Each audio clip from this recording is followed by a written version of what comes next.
victorious Illini are with us. They have a date to play Duquesne on Saturday. Times to be announced. Head coach Brad Underwood is with us with Marcus Domask and Dain Dainja.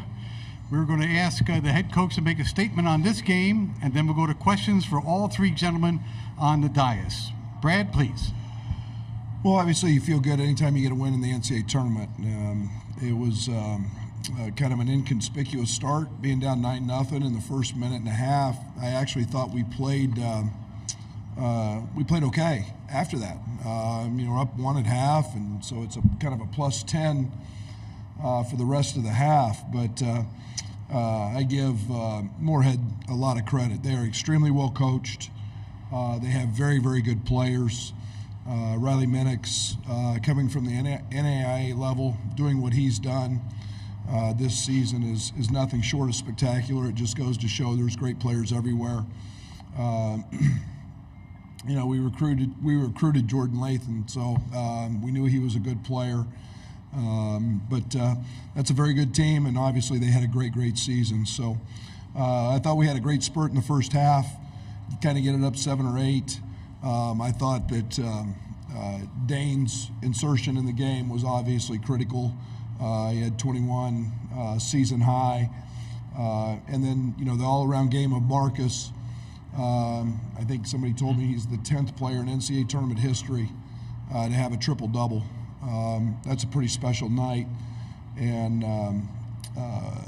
so very, very solid. Luke Goody was tremendous off the bench, not just offensively making threes, but his defense I thought was very, very good. He provided great energy, and I thought that Dre Gibbs-Lawhorn was spectacular in the first half at both ends of the court. So survive and advance. We move on, and excited about the opportunity to take on a great Duquesne team. We'll start right here on the left-hand side, gentlemen. Adam Teicher, ESPN. This is for you, Brad. Shannon's he's been particularly productive lately, and again today in the first half. How do you explain the way he's played lately? And I'll have one quick follow-up as well. Well, there's nobody that works harder than him.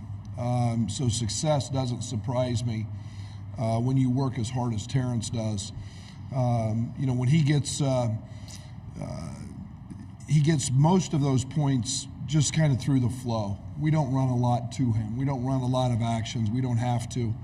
But he gets going in transition. He's special. He gets going to the foul line. Tonight was a quiet night for him at the foul line, 5 of 6.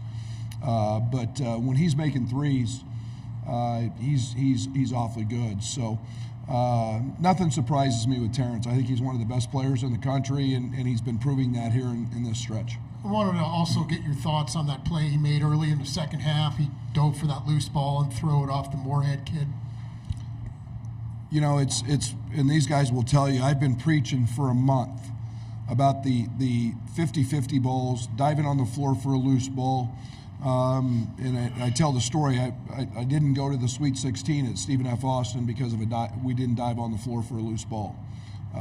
Those are the plays that separate you, and when you're arguably your best player does that, it means a lot. Everybody else has got to step up to that. Got a question on the aisle, then 2 in the front row here. Go, please. Mike Patterson, Omaha World Herald. Dain, just talk about your game, especially the second half.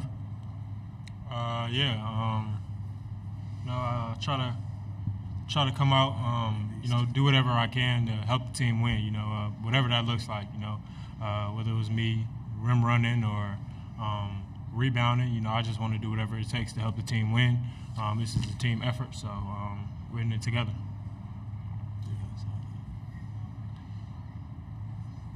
Tim Benz from Pittsburgh Tribune Review, Trib Live, and Duquesne Radio. Brad, this question is for you.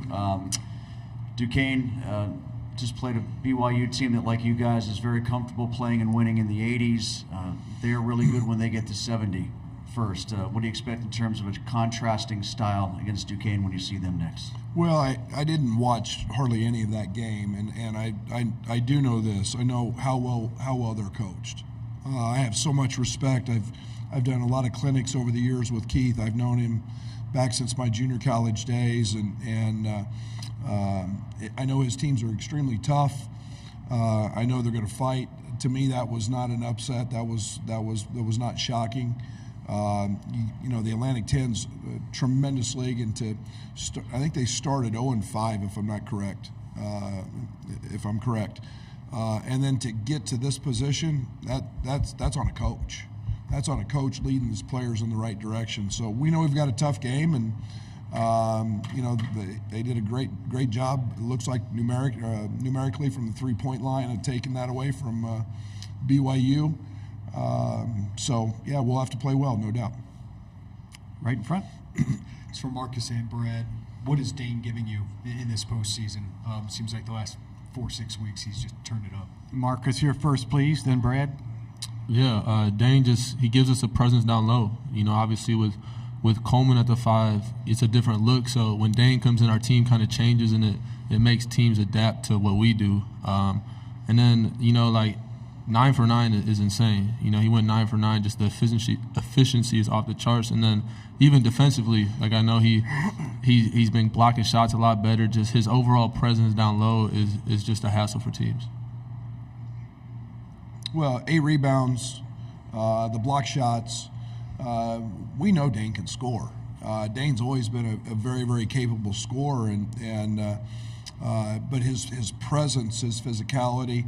We're not here or not winning a Big Ten championship without him, what he did last weekend. And just the simple things that he's doing, they're not all post-ups, they're rim runs, they're offensive rebounds. That's doing what we ask. That's being extremely coachable, and our team does take on a different personality. You've seen, Coleman slide to the 4 and be able to guard perimeter guys a little bit. So his presence in the paint has been very impactful. All right, we've got 2 questions on this side. We're going to go back to Harry over here, and then possibly you right there. Go. Anderson Kimball with the Decatur Herald Review. Marcus, I know a lot of the half-court offenses run through you, but at least 3 assists in the past 3 games. What's kind of allowed your playmaking to kind of go to a higher level? Well, I think it starts with just guys hitting shots. You get assists when the guys hit shots. So when guys hit shots, assists kind of rack up. But other than that, I'm just trying to play within the game, play in the flow of the game, and take what the defense gives me. I just try to not force anything and just make the right decisions. Right-hand side. Brian Teague, CSWeb Sports. This question is for Brad. Brad, you've talked a lot about Dravens and just how hard he's worked. Can you just talk about his mindset, just for a guy that hasn't played much this season, to, in the Big Ten title game, nail the big shot, and then today 2 big threes and play really solid defense for you? Yeah, it's amazing what confidence does, and that's a two-way street. My confidence in him. I like what he does defensively as much as what he does offensively, and I've said it for a long time. I think he's a terrific shooter. Both of these guys will tell you he gives us fits on the scouting team and on the scout team in terms of preparation. He's earned the right. He's really talented. He's still learning the game, but I didn't have any problem putting him in today. Right-hand side. Julio Alceo with KCSR. Coach, you mentioned about preaching, and Duquesne were pretty proud of themselves in terms of battling for the 50-50 ball. Are you expecting another sermon tonight in terms of preaching to the guys the importance of 50-50 balls, eliminating second chance points against a team that showed they were capable of doing that? Absolutely. We have a saying in our program. It's a moniker we live by, everyday guys. So absolutely, I'm gonna preach those things, and it's this time of year when you don't do those things that you can go home. In a their game today was a very, very close game. It's a one or two possession game.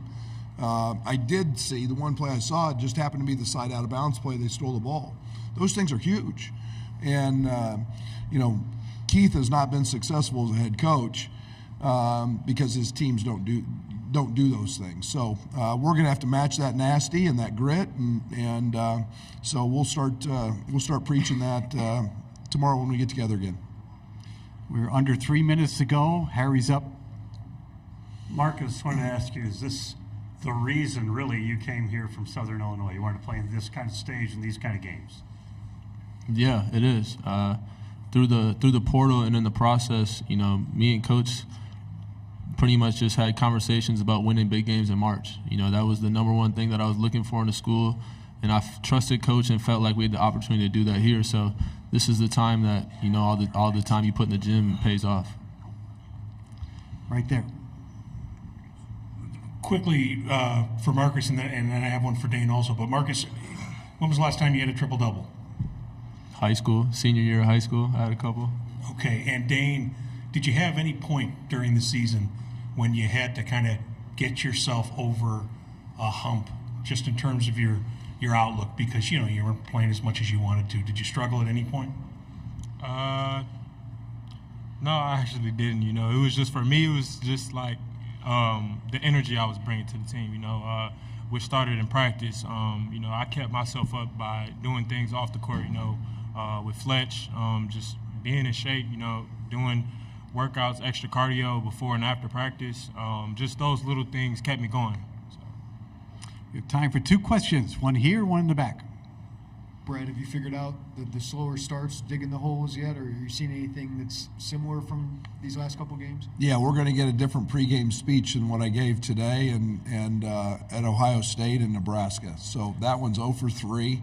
I failed these guys in that area. So no, we've got to you know, we've got to avoid those. We've got to avoid those. They're smart. They understand that, but it's something that we can't have moving forward. That's on me. That's my job to get them bouncing off the ceilings here as we go. And we did that the last regular season game at Iowa, so we know we're capable. Final question. Okay. Eric Olson with the Associated Press. Marcus, could you kind of elaborate a little bit on your feelings about getting that triple-double? It's only been done now 10 times in the NCAA tournament, and just to do it on this stage.